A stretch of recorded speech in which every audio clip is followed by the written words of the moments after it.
পড়ছিলাম প্রণয়ের রূপকথা, কলমে ফাতেমা তুজ, পর্ব সংখ্যা ৫৭। কুহুর ভুলটা দীপ্র জানে, তবে যাকে ভালোবাসা হয় তার ভুলটা হজম করে নেওয়া যায় সহজেই। দীপ্র তাই করেছে। ও চোখ দুটো মুদিত করে নিজের ভেতর শক্তি জোগাড় করলো। ও কখনো চায়নি কুহুকে ভালোবেসে বাকিদের প্রতি কঠোর আচরণ করতে। চেয়েছে সবাইকে সঙ্গী করে কুহুকে বুক পকেটে রেখে একটা জনম কাটিয়ে দিতে। কিন্তু সত্য হলো এ সম্ভব নয়। দীপ্রর মেজাজ আসলেই খারাপ হলো। ও নিজের রাগটা সামাল দিতে ব্যর্থ হলো। অনেকটা গর্জে উঠে বলল, চাচি, মানা করেছিলাম, তুমি আমার কথা শুনলে না। আর কুহু যা করেছে তা তো আমার সাথে করেছে। আমি মেনে নিতে পারলে তোমাদের সমস্যা কোথায়? তোমরা কেন এ বিষয়ে ঝামেলা করবে? আমার কুহুর মাঝে তোমরা কে ঝামেলা করার? আবিদা বিস্মিত হলেন। দীপ্র নম্র ভদ্র আচরণে তিনি অভ্যস্ত। ছেলেটাকে এমন গলায় কথা বলতে দেখেননি তিনি। দীপ্র, এভাবে বলতে পারলে তুই? আমরা কে মানে? কে মানে কে? চাচি, তোমাদের প্রতি সম্মান রেখেছি সব সময়, তাই বলে কুহুকে এভাবে অপমান করার অধিকার তোমাদের কারো নেই। কারো মানে কারোই নেই। বলে দীপ্র একটু থামলো। সমস্ত ঘরে চোখ বলিয়ে বুক ভরে দম নিল। হাতের মুষ্টি শক্ত করে বলল, আমি দীপ্র দেওয়ান প্রতিজ্ঞা করছি, আমার স্ত্রী কুহু দেওয়ানকে কেউ তিল পরিমাণ কষ্ট দিলে তাকে সবার আগে আমার মুখোমুখি হতে হবে। একটা প্রকাণ্ড সমীরণ এসে পড়ল ঘরটায়। দীপ্রর এই রূপটা প্রায় সবারই অচেনা। ও নম্রভাবে কথা ফলিয়েছে সব সময়। আজ যেন তার বিপরীত আচরণ দেখা যাচ্ছে। দবির নিজেও ছেলেকে চিনতে ব্যর্থ। দীপ্রর রাগ ক্রমশই মাথায় চড়ে যাচ্ছে। ও পুনরায় হিসহিস করে বলল, আর এতদিন যা বলিনি তা বলছি। আয়না অলরেডি অনেকগুলো অন্যায় করেছে, যেগুলো আমি দেখেছি। চুপ করে সয়ে গেছি, কিছু বলিনি, কারণ স্নেহ করি। কিন্তু সেই স্নেহের জায়গাটা কুহুর থেকে বেশি নয়। শোরগোল পেয়ে আয়না নেমে এসেছিল। এসেই এই কথাটা শুনল। কুহু খানিক আগেই দোতলায় উঠে গিয়েছে। দীপ্র দোতলার পথে আগালো। মাঝে আয়নার মুখোমুখি হলো। কান্নাকাটিতে চোখ মুখের বেহাল দশা। তবে আর মায়া হলো না ওর, বরং কঠোরভাবে বলল, এতদিন ভালো রূপ দেখিয়েছি আয়না, এবার আর পারবো না। তোকে নিষেধ করেছিলাম, স্নেহ করি বিধায় অনেক অপরাধ ক্ষমাও করেছিলাম। বিপরীতে তুই? দীপ্র আর কিছু বলল না, চলে গেল। আয়না ওভাবেই দাঁড়িয়ে রইল। কি থেকে কি হয়ে গেল, সবটা এলোমেলো। সত্যি কি সব দোষ তার? সে খারাপ? মায়ের ঘরের দরজায় এসে কান্নায় ভেঙে পড়েছে কুহু। বারবার বলার পরও মা দরজা খুলছেন না। দীপ্র এসে দেখল মেঝেতে বসে চিৎকার করে চলেছ। মেয়েটির কান্না দীপ্রর হৃদয়ে এসে আঘাত করে চলেছে। ও বসলো কুহুর পাশে, ডাকলো আদরে ভাবে, কুহু। কুহুর তার দু চোখের কান্না নিয়ে দীপ্রর দিকে চাইল। দীপ্রর হাতখানা নিজের হাতের মুঠোয় নিল। সরি কুহু। কুহু কথা বলতে পারল না, সরির মানেও বুঝলো না। দীপ্র বলল, তোকে এত কিছু শুনতে হলো, সবটা আমার জন্য। আমার জন্য শুনতে হলো তোকে। আই এম সরি কুহু। সত্যি কি তাই? দীপ্রর জন্য শুনতে হলো? না তো, দীপ্রর দোষ কোথায়? দোষ তো ওর নিজের। ও নিজের কর্মের লজ্জায় মিইয়ে যেতে চাইল। তবে দীপ্র শীতল হাতখানা যখন গাল ছুঁয়ে দিল, মেয়েটির মেরুদণ্ড বরাবর শীতল একটা স্রোত নেমে এলো। চাচির অভিমান হয়েছে, আমি কথা দিচ্ছি সব ঠিক করে দেব, তুই আয় আমার সাথে। তবে দীপ্রর শীতল হাতখানা যখন গাল ছুঁয়ে দিল, মেয়েটির মেরুদণ্ড বরাবর শীতল একটা স্রোত নেমে এলো। চাচির অভিমান হয়েছে, আমি কথা দিচ্ছি সব ঠিক করে দেব, তুই আয় আমার সাথে। দীপ্রকে ওঠাতে চাইলে কুহু নাকচ করলো, যেতে চাইল না। এতে করে ফোঁস করে দম ফেললো। বোঝার চেষ্টা কর প্লিজ, কান্নাকাটি করে লাভ নেই, উল্টো শরীর খারাপ।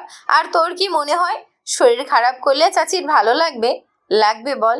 কুহু মাথা নাড়িয়ে না বোঝালো। দীপ্র একটুখানি হাসার মতন করে বলল, গুড, তাহলে উঠে আয় প্লিজ। দীপ্রর এমন আদরে অনুনয় বুঝদার কথাবার্তা কুহুর ভেতরে নতুন একটা হাওয়া দিয়ে গেল। পুরুষটির হাতের জোরে দাঁড়ালো। পথ আগাতে আগাতে দীপ্র দরজার দিকে একবার ফিরল। বিনিময়ে শুধু এলো শুধুই দীর্ঘ নিঃশ্বাস। সেই দীর্ঘ নিঃশ্বাস চেপে গিয়ে কুহুকে নিয়ে গেল নিজের ঘরে। মেয়েটির এখন বিশ্রামের প্রয়োজন, সেই সাথে প্রয়োজন কিছু দানা পানির। সকাল থেকে পেটে সেভাবে কিছুই তো পড়েনি, অথচ দুপুর প্রায় শেষ হতে চলল। বোনের প্রতি কণার একটা অভিমান জমে গিয়েছে।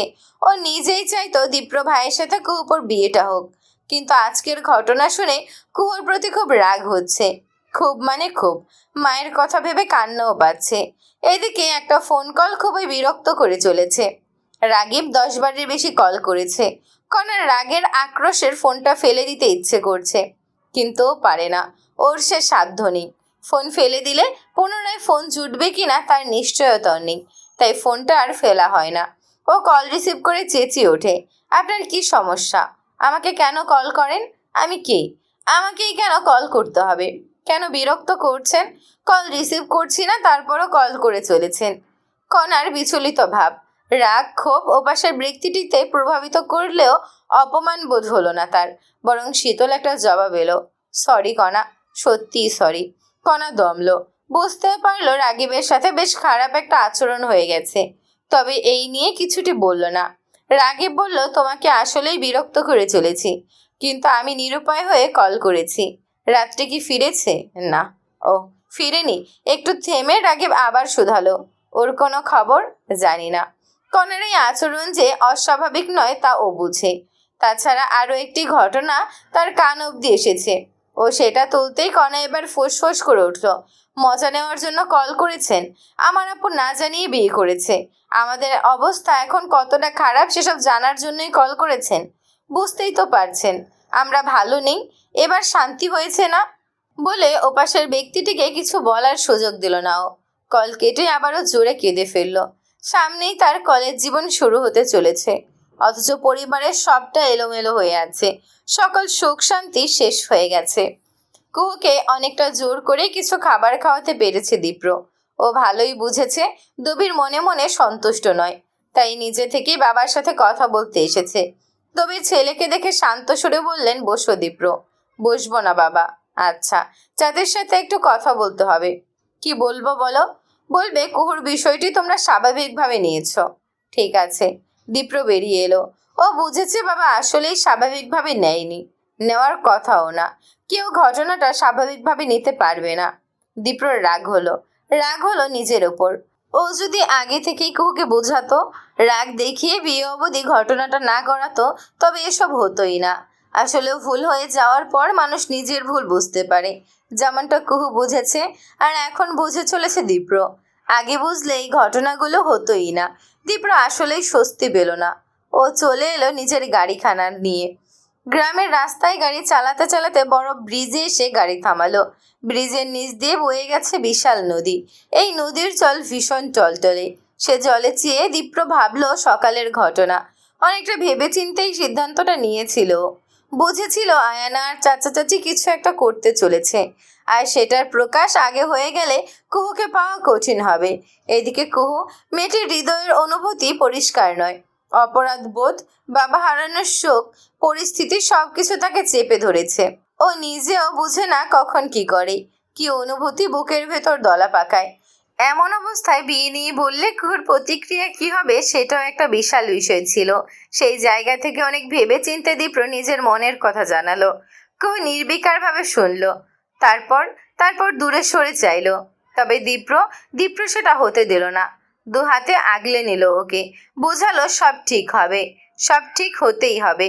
ভরসা দিল কুহুকে নিজের মনের সাথে মানিয়ে নেওয়ার সবটুকু সময়ও দেওয়া হবে। অতঃপর মেয়েটি রাজি হলো। খুব সহজে মসজিদে 3 কবুলের মাধ্যমে বিয়েটা হলো। কবুল বলার পর দীপ্র ভেবেছিল সবটা সে জিতে নিল। আসলেই সে জিতে নিল, কিন্তু এই জিতে যাওয়ার পর একটা ঝড়ের আগমন যে হতে পারে সেটাও জানতো।